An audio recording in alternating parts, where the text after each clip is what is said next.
एक ट्रेन जो रोज की तरह अपनी मंजिल की तरफ निकली थी, लेकिन उस दिन न तो वो मंजिल तक पहुंची और न ही मुसाफिरों की सांसें वापस आईं।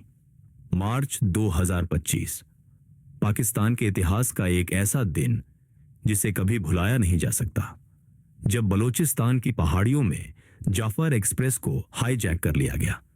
लेकिन यह सिर्फ एक ट्रेन का मामला नहीं था। इसके पीछे छुपा था एक बड़ा रहस्य, एक राजनीतिक बयान और शायद एक अंतर्राष्ट्रीय साजिश। आज हम आपको सुनाएंगे उस घटना की पूरी कहानी, हर वो सच्चाई जो आपको चौंका देगी। ये है जफर एक्सप्रेस हाईजैकिंग 2025, एक रहस्य जो आज भी जिंदा है। जफर एक्सप्रेस एक पुरानी रेल सेवा जो क्वेटा से पेशावर तक जाती है। हर दिन की तरह 11 मार्च 2025 को भी ये ट्रेन सुबह 7 बजे क्वेटा से रवाना हुई। उस दिन इसमें लगभग 380 मुसाफिर सफर कर रहे थे। छात्र, परिवार, बुजुर्ग, व्यापारी, सब अपने अपने ख्वाब लेकर मंजिल की ओर बढ़ रहे थे।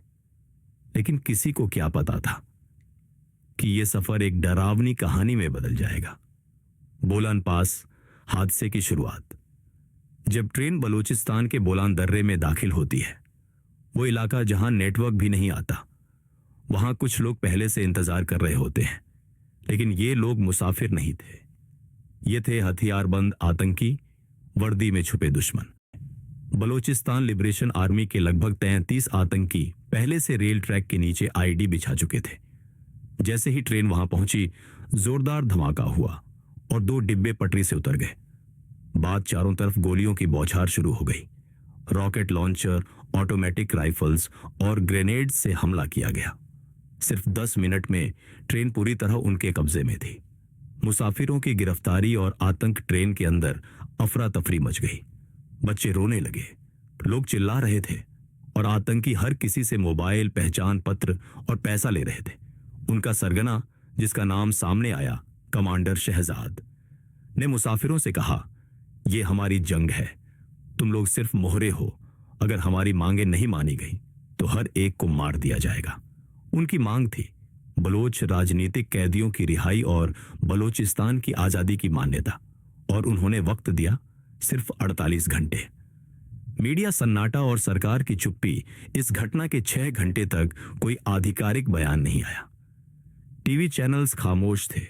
बस कुछ ट्विटर और फेसबुक पोस्ट्स से लोगों को अंदाजा हुआ कि कुछ बड़ा हो गया है।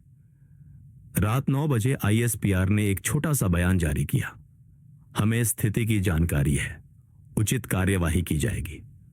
लेकिन जनता गुस्से में थी, क्योंकि उनके अपनों की जिंदगी उस ट्रेन में दांव पर लगी थी। ऑपरेशन ग्रीन बोलान एसएसजी की एंट्री अगले दिन सुबह 4 बजे पाकिस्तान की special services group SSG Bolan इलाके में पहुंचती है। उनका मिशन था 354 बंधकों को सुरक्षित बाहर निकालना, वो भी बिना किसी आम नागरिक की मौत के। ऑपरेशन का नाम रखा गया ऑपरेशन ग्रीन बोलान। एसएसजी ने पहले पहाड़ियों का कंट्रोल लिया, फिर उसी रात थर्मल ड्रोन, स्नाइपर यूनिट्स और जैमर्स लगाए गए। उनके पास सिर्फ 36 घंटे थे, क्योंकि आतंकियों का अल्टीमेटम खत्म होने वाला था। ऑपरेशन की शुरुआत 30 घंटे का संघर्ष 13 मार्च रात 2 बजे ऑपरेशन शुरू होता है। सबसे पहले आतंकियों के रेडियो टावर को उड़ाया गया ताकि उनकी मदद बंद हो जाए। इसके बाद एसएसजी ने 3 दिशाओं से ट्रेन की अलग अलग बोगियों पर धावा बोला, स्मोक बम, स्टन ग्रेनेड्स और नजदीकी लड़ाई के हथियारों के साथ। इस ऑपरेशन में 33 में से 28 आतंकी मौके पर ही मारे गए। 5 ने आत्मसमर्पण कर दिया और उनमें से कुछ ने बाद में जांच में चौंकाने वाले खुलासे किए। बचे हुए मुसाफिरों की बहादुरी, 354 लोगों को जिंदा निकाला गया। उनमें से कई घायल थे, लेकिन उनकी बहादुरी की कहानियां पूरी दुनिया ने सुनी। एक मां, रुखसाना बीबी, ने अपने 3 बच्चों को ट्रेन के सामान वाले हिस्से में छिपा दिया था। एक स्टूडेंट, बिलाल खान, ने एक हाजाकर का फोन चुराकर एसएसजी को जीपीएस भेज दिया था।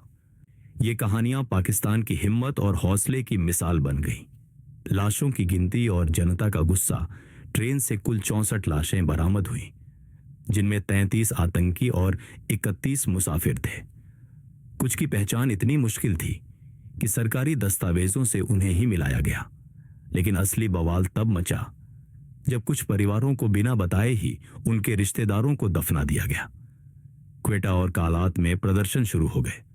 लोग सड़कों पर लाशें लेकर बैठ गए। इंसाफ दो, जवाब दो के नारे लगने लगे। विदेशी साजिश की परछाई। सरकारी एजेंसियों ने दावा किया कि यह हमला सिर्फ बीएलए का नहीं था, इसके पीछे विदेशी हाथ भी था। कुछ गिरफ्तार आतंकियों ने बताया कि उन्हें अफगानिस्तान से ट्रेनिंग मिली थी और पैसे भेजे गए थे दुबई से किसी राज नामक व्यक्ति द्वारा। आईएसपीआर का कहना था कि भारत और अफगानिस्तान से लिंक मिले हैं, लेकिन अदालत में कोई ठोस सबूत अब तक पेश नहीं किया गया है। क्या यह हकीकत थी या एक राजनीतिक मोड़? आखिरी सवाल, क्या सच्चाई सामने आई? आज इस घटना के 2 महीने बाद भी कई सवाल जिंदा हैं। आतंकियों को ट्रेन के रूट और टाइमिंग की जानकारी कैसे थी? उनके पास इतना आधुनिक हथियार कहां से आया? कुछ मुसाफिर अब तक लापता क्यों हैं? क्या यह सिर्फ एक आजादी की लड़ाई थी या कोई बड़ा खेल? जांच अब भी जारी है, लेकिन लोगों के दिलों में यह कहानी हमेशा जिंदा रहेगी, एक अनसुलझी पहेली की तरह। एक ट्रेन जो चली थी मंजिल की ओर, उसका सफर थम गया, लेकिन सवाल अब भी जिंदा है। क्या आपको लगता है यह सब सिर्फ बीएलए का काम था या ये एक बड़ी साजिश की परछाई थी? अपनी राय नीचे कमेंट में जरूर बताएं। तो दोस्तों, आज के इस सफर में हमने कुछ ऐसे राज और कहानियों का सामना किया जो अब तक अनजाने हैं। शायद इन कहानियों का जवाब कभी नहीं मिलेगा, लेकिन ये हमें सोचने पर जरूर मजबूर करते हैं। अगर आपको यह वीडियो पसंद आया हो तो अपने दोस्तों के साथ शेयर करें, और अगर आपने अब तक हमारे चैनल को सब्सक्राइब नहीं किया तो जरूर कर लें। ऐसे ही और भी रहस्यमयी मामलों और कहानियों के लिए हमारे साथ जुड़े रहिए। अगले वीडियो में मिलते हैं। तब तक के लिए अपना ख्याल रखें और राजों को सफर की तरह जारी रखें।